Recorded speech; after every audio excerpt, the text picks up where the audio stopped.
Hello and welcome back to my YouTube channel. As you might have gathered from some of my other videos this month, I've been looking forward to the live-action Little Mermaid movie. The Little Mermaid was one of my favorite movies as a young kid, so even though I'm now well outside of their target audience, I was really interested to see what they would do with it. And because I have an interest in the older pre-Disney versions of fairy tales, I'm not just going to talk about how they adapted the animated movie, I'm also going to compare the new live-action movie with the original. I've already talked a little bit in other videos about how the animated version compares with the original, but there are a couple of differences that I want to talk about, specifically with the live-action movie. Most fairy tales do not have a specific definitive original version. You can look at older versions versus newer versions, but there isn't a specific original version. The Little Mermaid is kind of an exception to that. There is an original version written by Hans Christian Andersen, and yes, that is inspired by older folklore and other existing stories, but it really was his own creation as far as the plot and the specifics of the story, as opposed to something like Snow White or Cinderella that has existed in many different variations across different cultures. However, still, it being a story that has been around for so long and is no longer under copyright, there are many different variations that come after the Hans Christian Andersen version. Aside from the two Disney movies, the live-action and the animated, there are also other movies based on it, children's storybooks, just lots and lots of different variations. I think that's very important to establish right up front because what I'm going to say next is that even though they did make some changes from the animated movie, this is very, very much a remake of the animated movie and not a new retelling of the fairy tale. That's important to keep in mind. Most of the big changes that were made between the original and the animated version remain in the live-action one. For instance, the Princess Bride is still the Sea Witch in disguise, and the mermaid and the prince still get their happy ending together.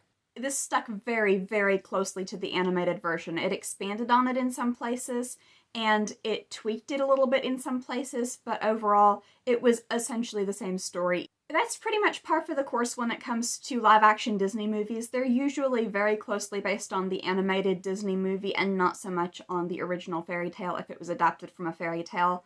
You see the same thing in like the live-action Cinderella, for instance, or the live-action Beauty and the Beast. However, in the case of this one, I did feel like sometimes it stuck a little bit too closely to the animated version in places that didn't work as well that way in live action. So like, an example of that would be Under the Sea. I love the song Under the Sea. I'm glad that they included that song in the movie, but somehow it just didn't seem as convincing to me to have a CGI crab singing to a live-action mermaid as it did in the animated version to have an animated crab singing to an animated mermaid. I feel like, I don't know, maybe because I was a kid when I watched that version, maybe just a higher tolerance for suspension of disbelief when it's all animated.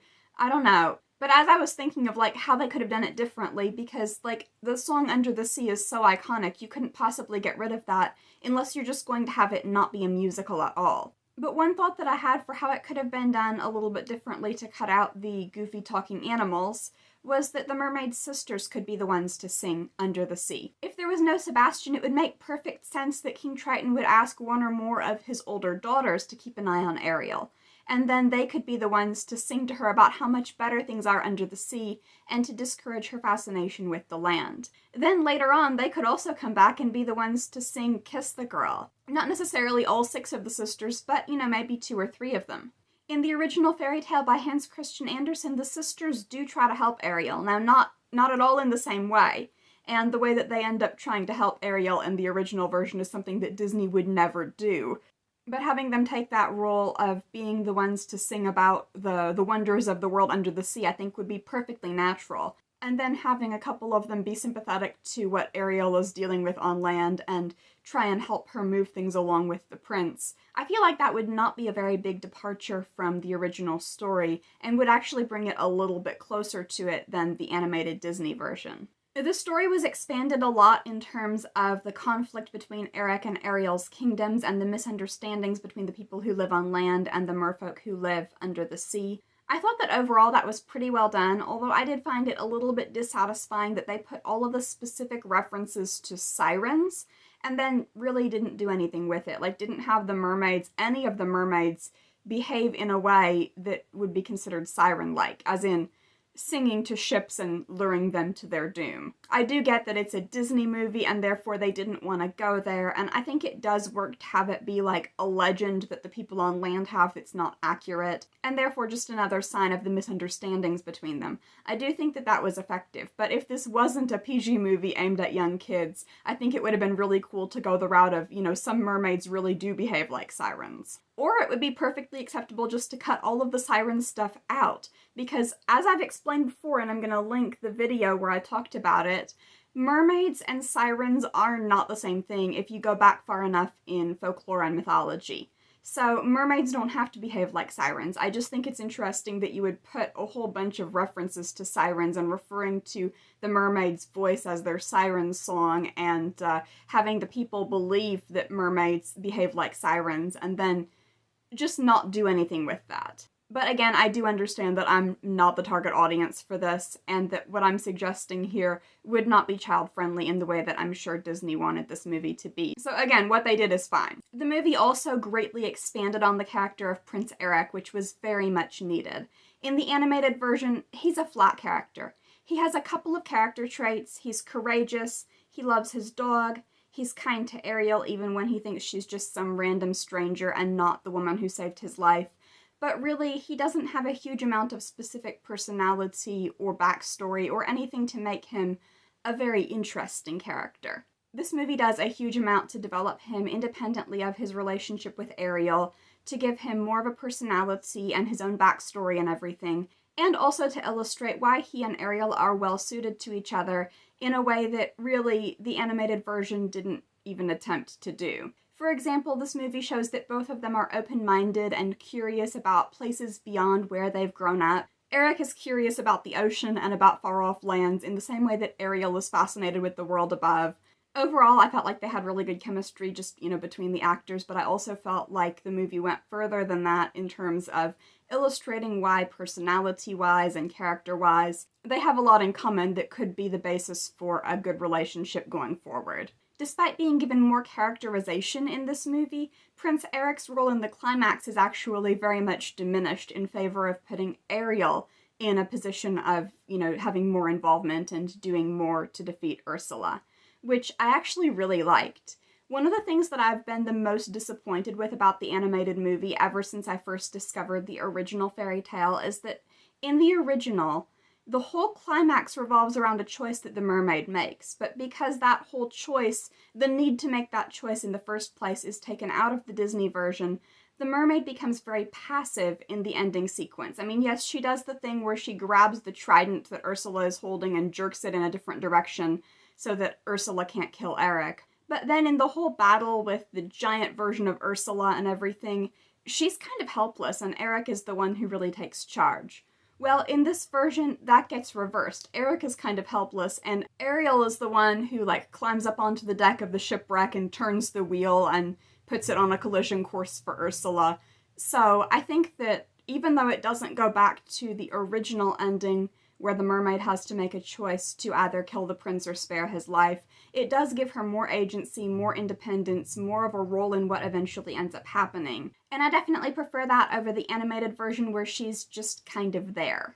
I don't know that that change was specifically meant to bring it closer to the original fairy tale, and of course her actions in the climax of the live-action movie and her actions in the climax of the original fairy tale are nothing alike. So I think that probably it was more of a girl power, let's have the lady save herself kind of thing. But regardless, I think it was for the better. That being said, while there were very few changes that brought it closer to the original version, and of course they kept the twist with the prince's fiancé being the sea witch and the happy ending and everything, there were a few things that made me think, somebody involved with this movie has read the original. First of all, the very beginning of the movie includes a quote, written on the screen that comes from the original. The one about how mermaids can't cry and so they suffer more. That shows up on the screen with Hans Christian Andersen credited as the source of that. And while they don't do anything with that, there's not a plot point relating to Ariel not being able to cry, and in fact, she does look like she's crying in the scene where it's revealed that the prince is marrying someone else. Still, just the fact that they chose to open it with a quote from the original, that tells me that they were looking at the original even if they didn't use very much from it. And there were 3 other details that made me think, huh, someone's read the thing. One of those was the prince's characterization, particularly his fascination with the world underwater. This could just be to give him something in common with Ariel and her fascination with the world above, but it also seems like it might be a reference to this line from the original. And then he told her of storm and of calm, of strange fishes in the deep beneath them, and of what the divers had seen there. And she smiled at his descriptions, for she knew better than anyone what wonders were at the bottom of the sea. In fact, the live-action version takes this idea and runs with it, having her actually show him, even though she can't tell him because she doesn't have her voice, some things that he didn't know about the ocean or the things that he has in that room of his that come from the ocean. The third reference really caught me off guard, and for a moment I was like, oh my gosh, did they say that? Did I hear that correctly? But I'm pretty sure that I did. When the 3 animal friends, Flounder, Sebastian, and Scuttle, are discussing what they're going to do about Ariel, one of them asks, has Ariel killed the prince yet? And I went, oh my gosh, where did that come from? And I know exactly where it came from because that's a plot point in the original. But, like, that's nothing that Disney has ever touched before, and they didn't bring it into this story at all. It was just, the one character was like, has Ariel killed the prince yet? And the other one was like, kiss, not kill. And, you know, it was just a very brief misunderstanding. But in the original, when he announces that he's going to marry someone else, she's told that if she kills him and his human fiancé, then she can go back to the ocean as a mermaid. So it just made me stop for a moment and go like, okay, that was a reference to that plot point in the original. That has to be a reference to that. And then the last one is a little bit more subtle, but in the final scene, when Ariel and Eric are sailing out to sea for uncharted waters, it pans up from them to the sky. And the first thought that came into my head when I saw that was, daughter of the air. Obviously they didn't go that route. They didn't have her become an air spirit at the end.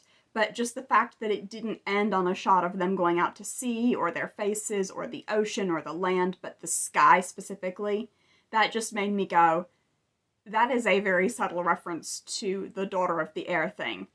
And maybe it wasn't. Maybe it was just coincidence. But I think that these little things that I found all kind of come together to show not quite trying to bring it closer to the original, but just dropping little hints about the original.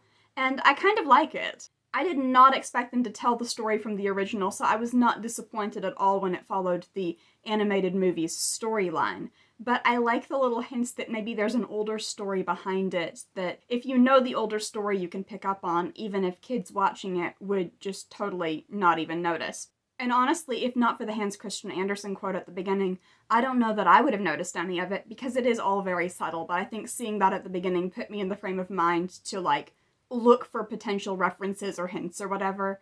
Anyway, overall I enjoyed it. I mean, I don't think that it's necessarily better than the animated version, but I don't think that it necessarily needed to be. It's a different take on the story, and while it does follow the animated version very closely, I do like some of the changes that were made from it, and honestly, I think it could have been even better if more liberties had been taken with the animated version of the story. It wasn't anything like the Hans Christian Andersen story, and I didn't expect it to be, but I did enjoy finding the little subtle hints of that story woven into the background or mentioned offhand. Anyway, I hope that you enjoyed this video. I've got a whole series of videos planned for this coming month about ballads, specifically the ballads collected by Francis James Child, so I hope that you'll stay tuned for that. If you want to be sure to catch those videos, go ahead and subscribe. I post new videos on Mondays and Thursdays.